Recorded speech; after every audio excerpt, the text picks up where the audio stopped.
Akatambi kolabaako Kadaama yalinnya ennyonyi n'agenda ku kyeyo ng'alina ekitambo. Atuuse ku mulimu, ekitambo kitandise okumufuga. Awulira takyasobola kukyebeera nga talidde ku nnyama, awulira ayagala kulya ku muntu. Kati n'ennyama babboosi be gye bamuleetera okufumba, babboosi be gye bagula, Abawalabu gye bagula, eyo ennyama ey'enkoko embisi, ennyama ey'ente embisi, ennyama ey'endiga embisi, eyo ennyama Abawalabu gye bagula ewaka ne bamuleeta ne bamugamba nti yiyo tukuwadde effumba, ye agikakkanako n'agirya nga mbisi. Agikakkanako n'agirya nga mbisi nga kiki ekimufuga? Kiri ekitambo ky'obusezi kye yajja nakyo okuva e Uganda. Kadaama musezi. Musezi. Ozannya n'okuzannya.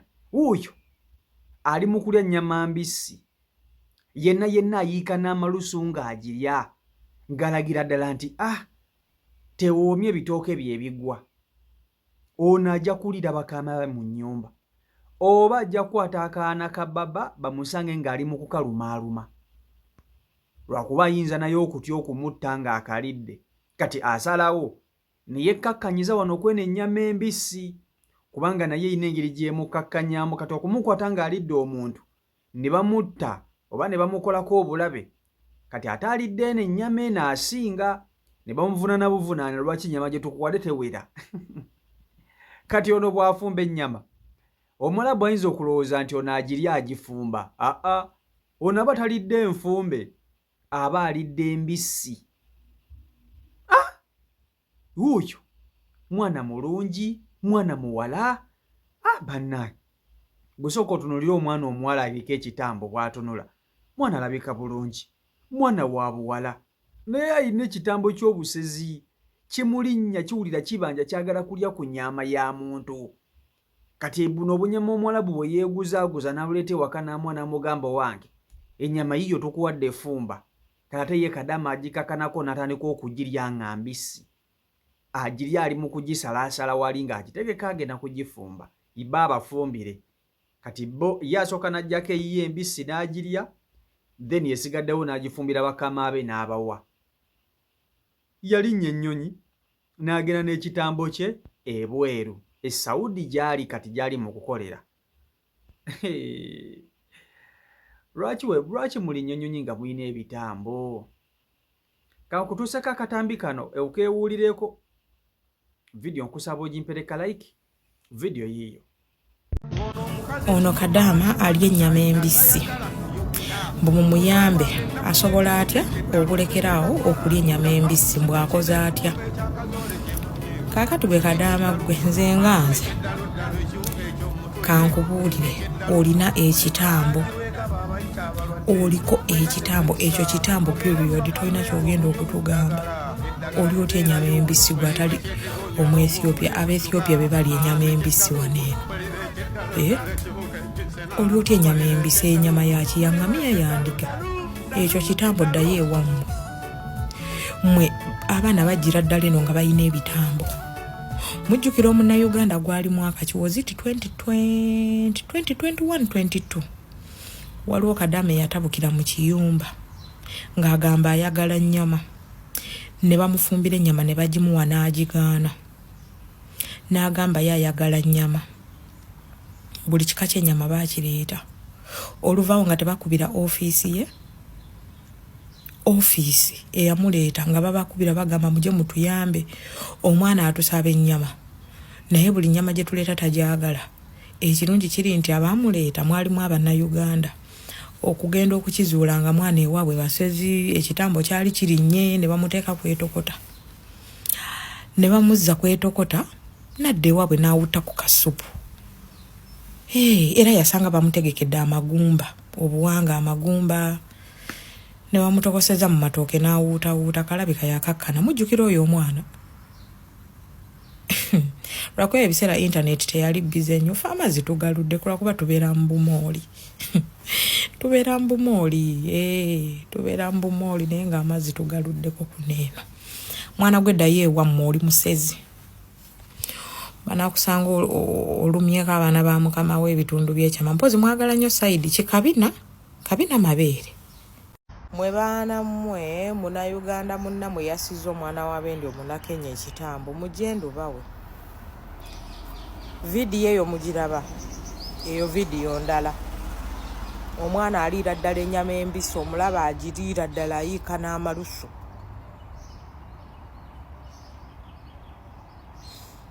omanyi okulya ekintu ne kikuwomera n'oyiika n'endusu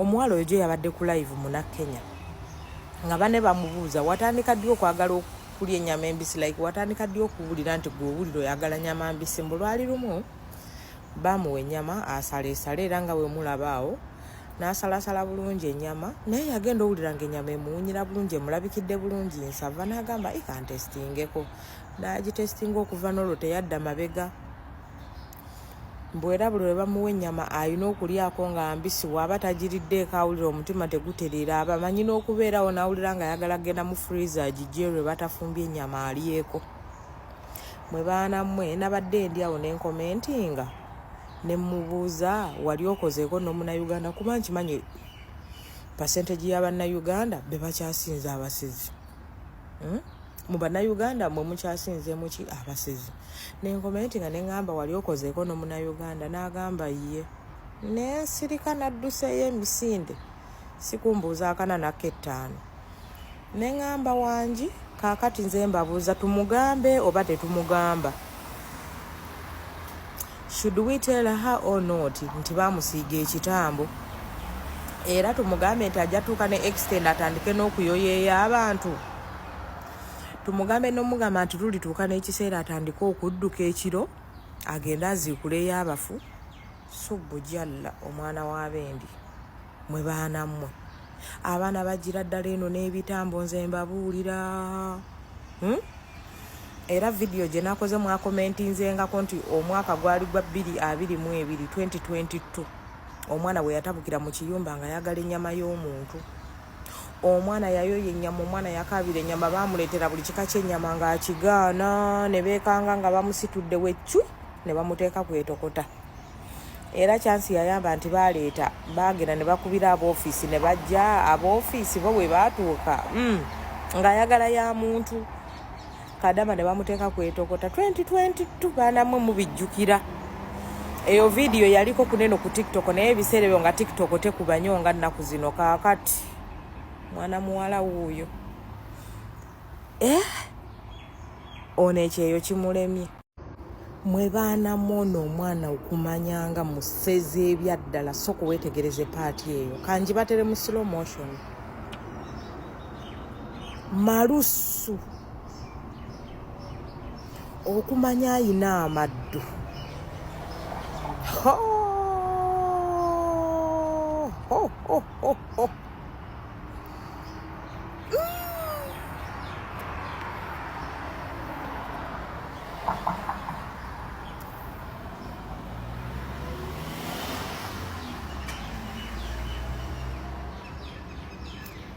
Munnayuganda yasiiga munne ekitambo naye tanaba kumanya ate kati eno vidiyo nze banange mpula njagala nakusesema ebyenda binneetukuta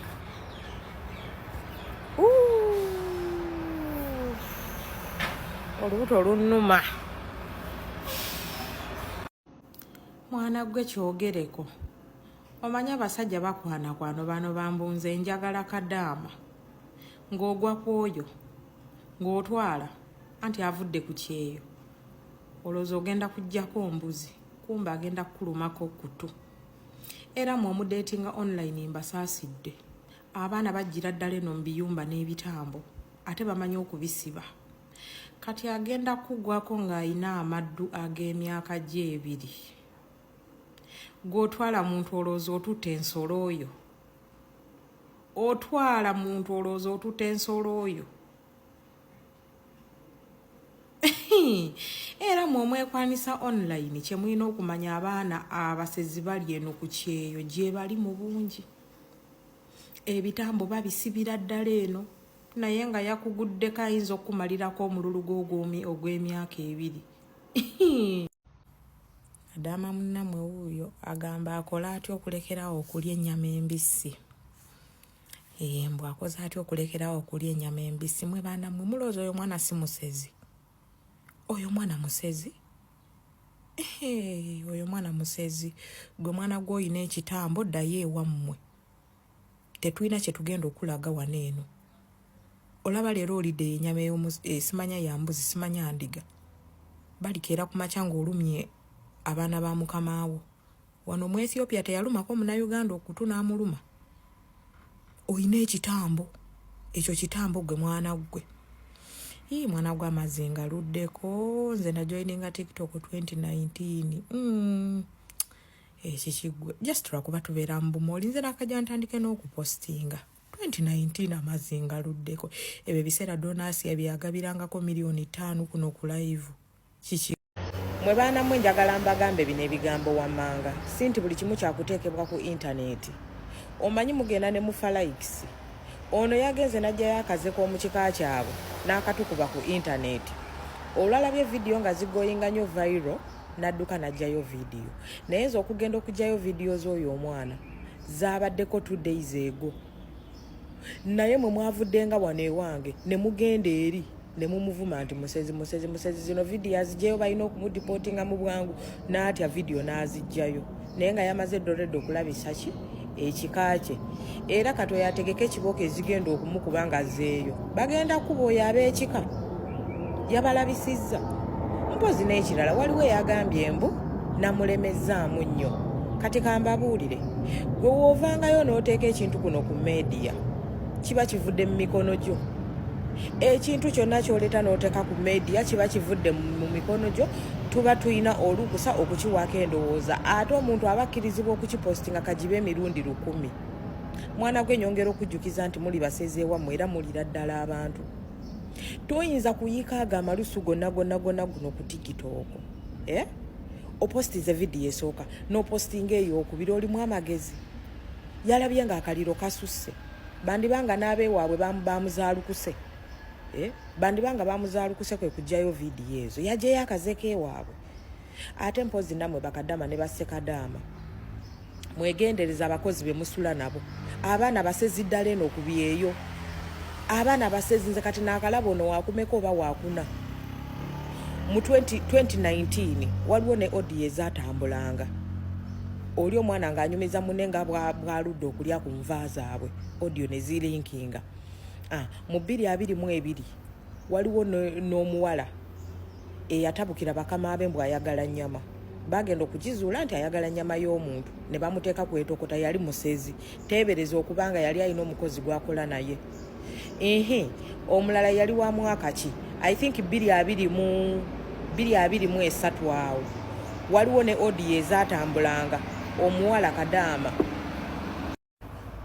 Omuwala Kadaama ng'anyumiza munne nga bw'ayina amaddu bw'akomberera abaana ba mukamaawe. Azini waba agenza okunaaza abaana ba mukamaawe awulira ayagala balya.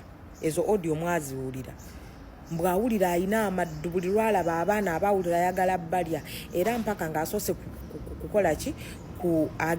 Akwata abaana n'abatwala mu kinaabiro n'atandika okubanuuna omubiri gwonna. N'alyoka akakkana. Nyongera okubajjukiza nti eno abasezi gye bali mu bungi. Abaana bagira ddala eno n'ebitambo lwakuba bamanyi okubisibwa, lwakubeera bimanyi okutabuka, bituuka ne biwaba. Kati gwe ddaawo weebase obusiro gyagenda kuzuukuka ng'amanege mye oba ng'ebbeere mye nga bakulumye. Abaana balina ddala eno ebitambo ze mbabuulidde. Kakati simanyi lwaki omuntu ng'olina ekitambo kyo okeera ku makya ate n'olinnya ennyonyi n'ogenda ebweru ng'oli musezi ng'olina ekitambo kyo. Ekitambo kino kiba kisobola okukulemesa okukola. Kati obuzibu Kadaama ono bwakola buli bumu. Akimanyi bulungi nnyo musezi era alina ekitambo. Ekyo eky'okwekwata akatambi ng'ali mu kulya ennyama embisi n'Abawalabu abasinga obungi bakiraba. Abawalabu nabo bakiraba. Kubanga Abawalabu nabo babeerako nga bagoberera bakadaama bano. Abalala abatali bakamaabe. Kubanga bakamaabe bo bayinza obba nga tebakimanyi era nga tebannaba kulaba kadaama waabwe ng'alya nnyama mbisi. Naye Abawarabu abasinga obungi bakiraba, bakiraba kyemmanyi. Kati ekintu ky'okwekwata akatambi ng'oli mu kulya ennyama embisi obanga ayeewaabira. Oba okitegeera?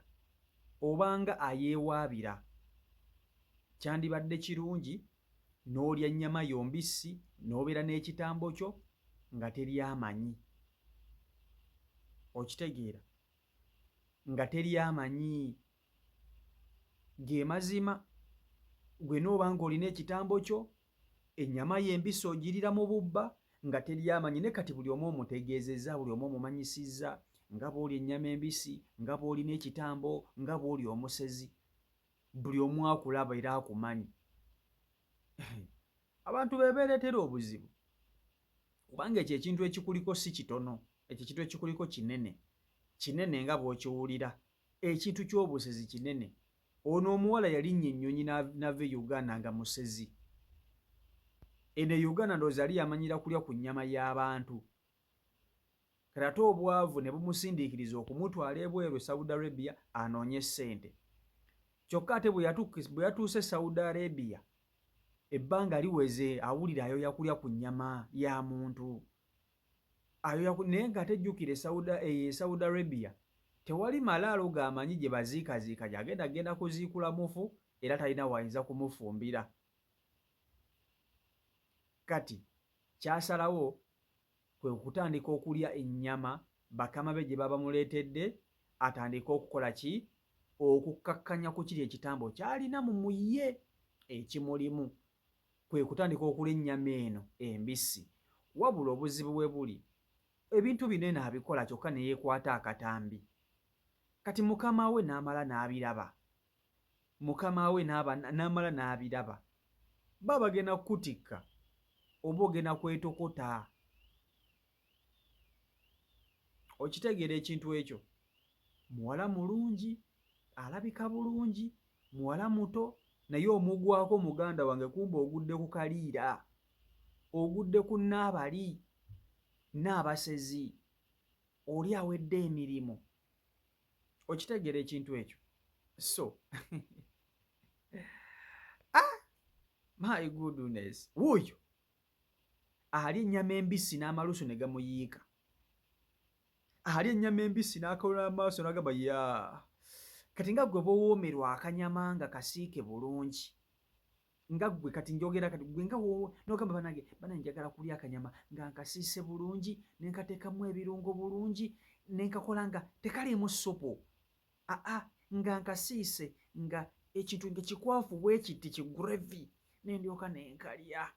Kati muganda wange ndono Kadaama agamba bwe nkwata ku nnyama embisi bwe nti ne ngisalaasala ne ntandika okulya kifi ku kifiima mpulira ng'obulamu waawo.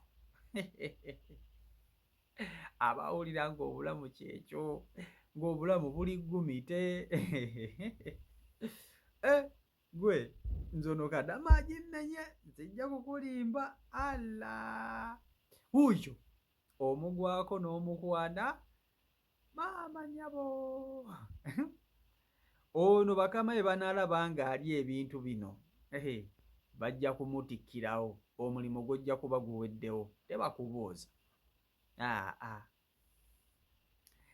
Kale CEO Michael Uganda YouTube channel kwoli, mwebale nnyo okuba nti ate mugoberera abeekumira ku mukutu, mwebale nnyo okuba nti ate musubscribinga saako n'okuba nti ate mufollowinga.